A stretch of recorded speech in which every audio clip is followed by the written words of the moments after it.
If you spend half as much time learning to be a lawyer instead of playing Dick Tracy, I might stand a chance of not being dead in 5 days. As it stands right now, everything you tried has failed. You failed. Now I have to pay the price.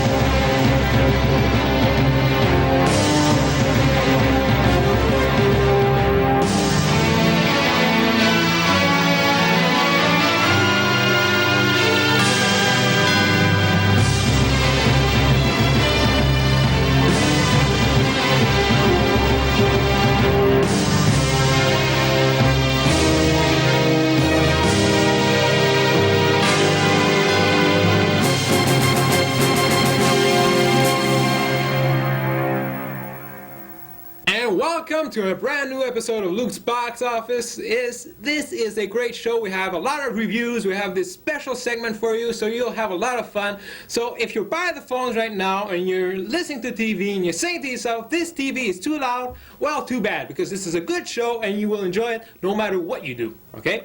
And if you're by the vending machines downstairs and you're studying and you say to yourself, the sound is too loud on the monitor, I can't study, well, too bad, because, you know, the sound is there for a reason, and that it's not a study area, that's an eating area. So if it's too loud, too bad.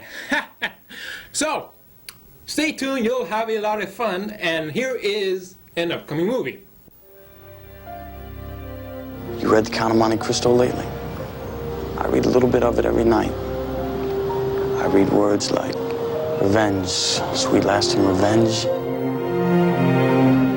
I don't want you getting in any trouble. Come on, Father, you know I never do. That's all I wish for you and your friends. That's it? That's it, nothing else, I swear. 4 friends, raised in a legacy of crime. Everybody says this place come for jobs. Who's everybody? You think running for King Benny's a good idea, huh? Pace. A lot of things, Petty. Not like this. But when a childhood prank resulted in an accident, the court hereby sentences you to no less than 1 year at the Wilkinson Home for Boys. the punishment You gotta have rules and you gotta have discipline. was far more than they deserved. It's a lot of power to have over a boy, isn't it? I don't want anybody to know. So we might as well not even talk about it. The truth stays with us. Years later, they bound together He went in there and he asked for the case. Now you tell me, what the hell kind of friend is that? in a pact to avenge those who destroyed their innocence. You still sleep with the light on? What are you saying, Mike? It's payback time. It's our time. I don't think you know the meaning of rules. Rules! You understand? We need somebody to take the stand. So you figured if you had a priest, it would be perfect. Not just any priest. This is a murder case. I am afraid that I'll make a mistake. And you'll go down for the dirt nap. No one knows if I did this information. And I mean nobody. How did you get it? It fell into my lap. Priest wouldn't lie. All right. Has anyone ever questioned your word before today? No, but there's a first time for everything.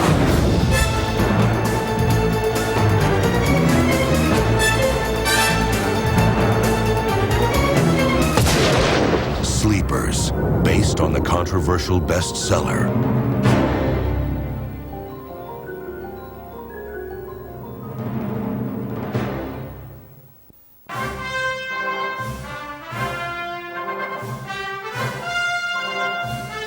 And we're back again, and again, Rob is here to do a review of a movie. So take it away, Rob. All right. The name of the movie is called The Chamber. It stars Gene Hackman and what's his name, O'Donnell there, Robin Boy. Basically, it's the stories of Robin O'Donnell, that is a lawyer that's representing his grandfather, who's accused of blowing up 2 little kids during the 60s activist and blowing up season in Alabama. Now, basically it's the story of the law, and eventually Gene Hackman gets gassed, and there I killed the line for you. Personally, I think the book was better, but I've said that about pretty much every movie that had a book written about it. And I think that there are too many loose ends to the story to make it a decent movie. However, it is the kind of movie that has a lot of hidden meanings, it has a lot of double sous-entendre to everything that happens in the film. So if you're writing a term paper for English or for film class, I'd definitely recommend seeing this movie to write a term paper about. You've got definitely like lots of psychoanalysis material in there. So personally, I'd give this one a 4. And you can definitely see the little 4 down here. And that's about it. Luke? So Robin O'Donnell is very good in this? I think he does a half-assed job. Half-assed job. Are you going to insert a beep on that? Hey? Are you going to put a beep on that? No, no. No? No. Okay. 30 years ago, in a small southern town, a crime was committed.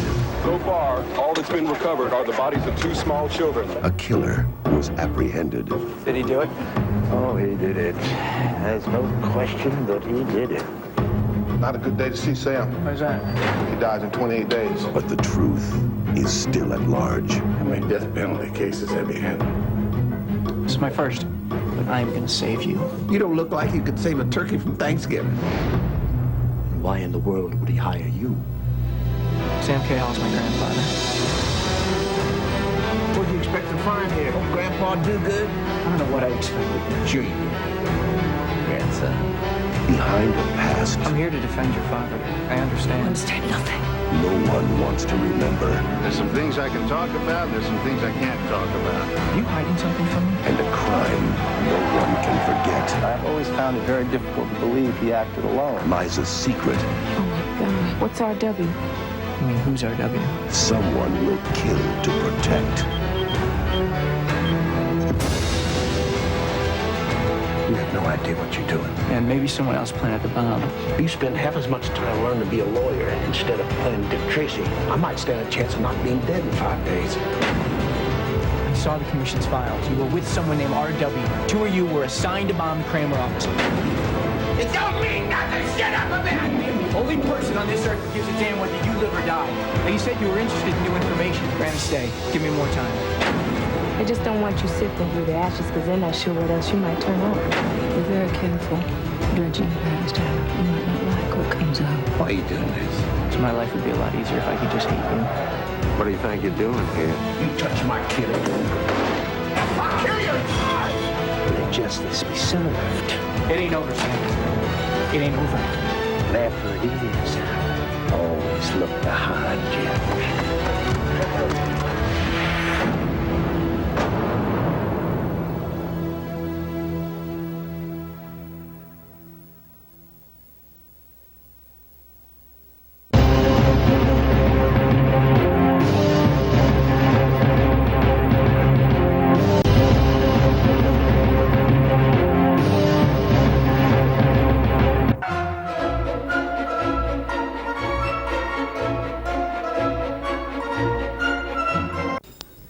And we have a new reviewer on Luke's box office. His name is Lloyd, and he went to see a movie called The Long Kiss Goodnight, and he's here to do a review about it. So let's listen to what he has to say about it. Take it away, Lloyd. Thank you very much, Luke. Yes, I saw The Long Kiss Goodnight. This is a new action thriller starring Gina Davis and Samuel L. Jackson. It is kind of very complicated to figure out at the beginning. You don't really know what's going on a lot until the second half. The movie itself, in terms of storyline, was okay, nothing that great. It had a few funny moments with Samuel Jackson in it. You basically go see it for the action scenes and the action sequences. That was really good. That was probably the best part of the whole movie, basically. It was basically about Gina Davis, was a former CIA assassin who 10 years ago was doing a undercover spy mission in a small Midwestern town, posing as a school teacher, and then she gets into a car accident there and doesn't remember who she was except her undercover spy name, and basically takes on the role of this character. And in fact, and then during the movie, she's driving along a road and has another car accident 10 years later, and then has amnesia, and then has amnesia again, and doesn't remember who she really is again or why she's in this town. But then through parts of the movie, starts remembering her old character.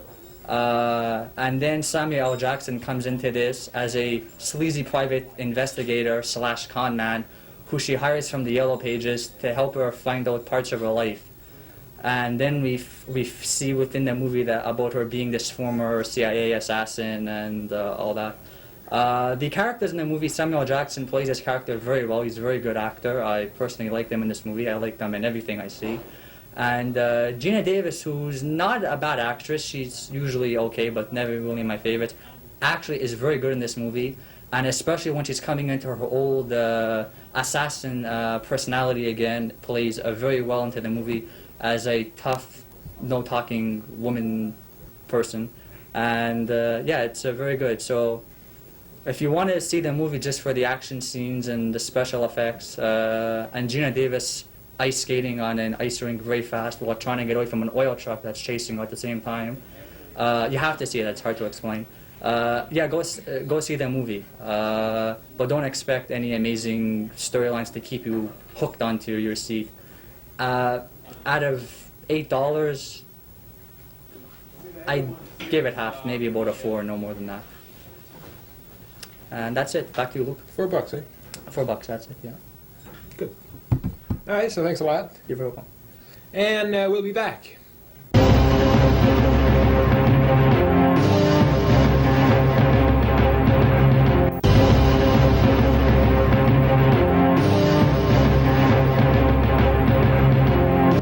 And now we come to a special segment on our show called Weird Things That Happened During the Shooting of a Movie that we could have told you any time during the year, but since it's Halloween soon, it seemed more appropriate, so we're going to do it now.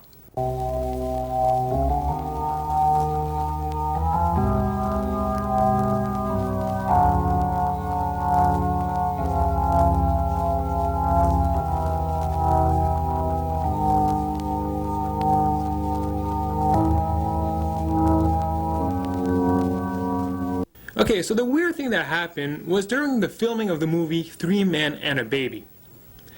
And what happened is that the studio had rented out an apartment to be able to shoot on location. And as far as the studio was concerned and the cast and crew of the movie was concerned, throughout the whole filming of this movie, the apartment had nothing special with it. It was just this normal big apartment in the middle of Manhattan. But what they did not know is that a number of years before that, a child had been killed in that apartment. And since then, the apartment had been haunted by this child. Okay, so now you're telling yourself, yeah, sure, right. And I don't blame you, because the first time I heard this, I told myself the same thing, and I'm still very skeptical about if this is true or not. But after seeing this next scene that I will show you, you might change your mind. Now, when you're watching this scene, do not pay attention to what's happening with the characters in the foreground and with the storyline. That's not important. Take a look in the background. Take a look at the walls and especially the windows, because you will see something very weird. You boys live like pigs. Oh, Mom. Look, there. Isn't she beautiful? There she is. Are you kidding me? I'm gonna pick you right up. Yes, I'm gonna pick you right up. Oh, I'm in awe. I mean, look at you. You pick her up like a pro. I pick her up like a grandmother. That's called experience. Darling, let's see you. Oh, she's so lovely. What's her name? Mary. Mary. Oh, Mary. Look at the way she's looking at me. For a moment there, I had her laughing. Yeah, just like me, huh? Don't ruin this for me, Jack. Okay, so did you see it? Maybe not. Okay, so let's look at it at a slower pace, and I'll guide you through it. Okay, so the camera pans to the right, and everything seems normal until you get to this point here, and if we pause, and if the picture clears up a bit more, in the window you see a gun, a 12-barrel gun right there in the window. It has nothing to do there. Now we continue, and what's important to notice here is that this was taken in one long take. There is no cuts. There's no editing here. It's just one long take. So there is no time to switch people around or switch objects or anything like that. So the grandmother and the attendants look at the baby and they start walking back this way. Now look at the window again. What do we see there? There is a child in that window. There's a child in that window. That, ladies and gentlemen, is the ghost. There was no child there while this movie was filming. For a moment there, I had her laughing. Okay, so is it true? Is it weird? Is that just a hoax? Maybe, but the thing is, there is no way that a child would have been able to be in that shot for no reason. There is no way, there's no reason for a child to be in the middle of that window and not have a reason. He's got no place in the movie, and it's, you know, that's the ghost right there. And before that, as I've told you, there was a 12-barrel gun in the window. And it came there out of nowhere, and nobody knows how it appeared there, because during the filming of this movie, there was no gun in the window and there was no child. So is it weird? Is it true? I don't know, but it's kind of a nice Halloween thing, don't you think? Now, just as a follow-up to this, when the mother of that child that got killed saw this movie, she got outraged. She was scared off at first, but then she was outraged, and she demanded that the Disney Studios, who owns Touchstone, who produced this movie, cut the scene out of the film. So if you get a new copy of Three Men and a Baby these days, that scene right there will be cut completely out. But if you get yourself an old copy that was made like maybe 5 years ago, up to maybe 92, 93, it is still in there. So whenever you see it, you can see a ghost. You believe that? I don't know, but it's kind of a nice story, isn't it? Woo! All right, so back after this.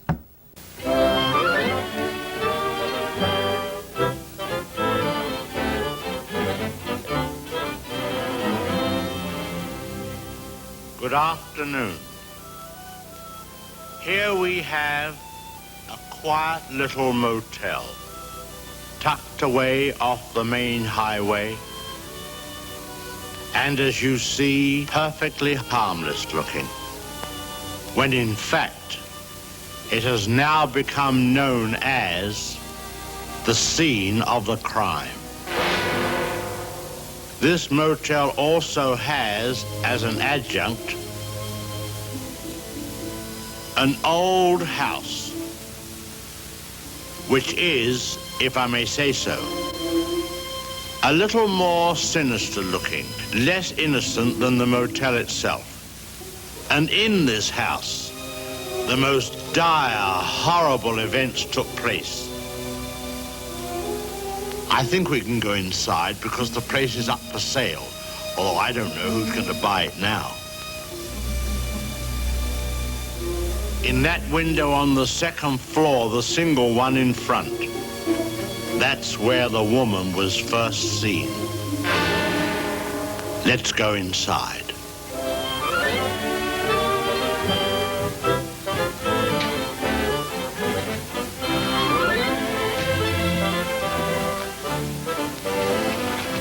You see, even in daylight, this place still looks a bit sinister. Now, it was at the top of these stairs that the second murder took place. She came out of the door there and met the victim at the top. Of course, in a flash, there was the knife, and in no time, the victim tumbled and fell with a horrible crash. I think the back broke immediately. It hit the floor. It's difficult to describe the way that the twisting of the well, I won't dwell upon it. But come upstairs. Of course, the victim, or should I say victims, hadn't any conception as to the type of people they would be confronted with in this house, especially the woman. She was the weirdest and the most... Well, let's go into her bedroom.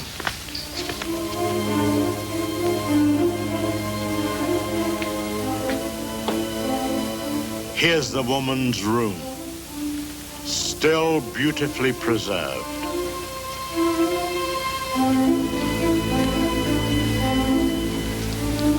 And the imprint of her figure on the bed where she used to lay. I think some of her clothes are still in this wardrobe.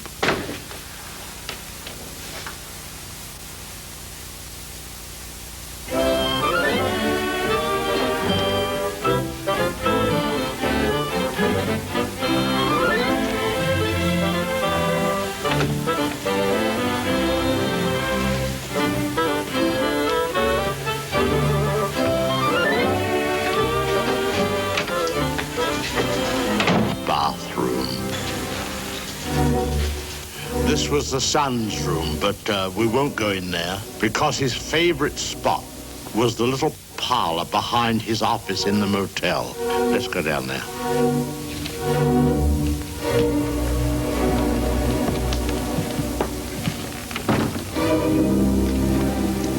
This young man, you had to feel sorry for him.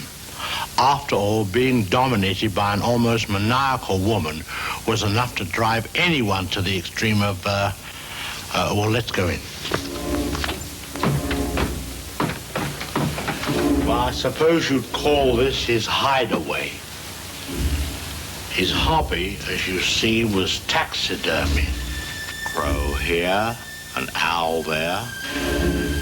Now, an important scene took place in this room. There was a private supper here.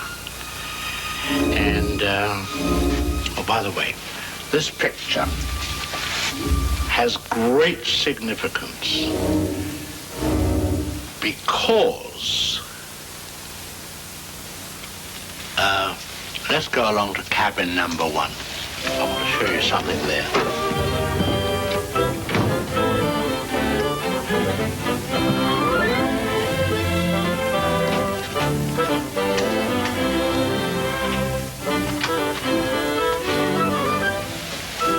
All tidied up.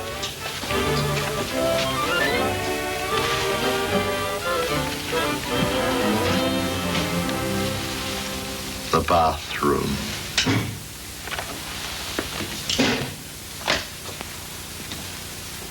Well, they've cleaned all this up now. Big difference. You should have seen the blood. The whole place was, well, it's too horrible to describe. Dreadful. And I'll tell you, there's a very important clue was found here. Down there. Well, the murderer, you see, crept in here very slowly. Of course, the shower was on, there was no sound. And,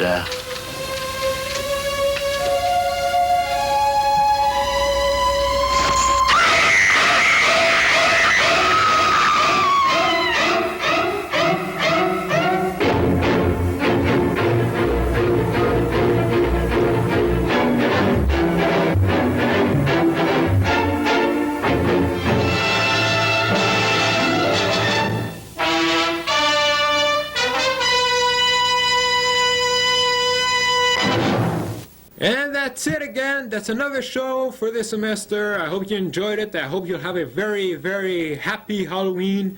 And I'll see you after. And be sure to keep those cameras rolling. And don't forget to shut the door when you leave the office.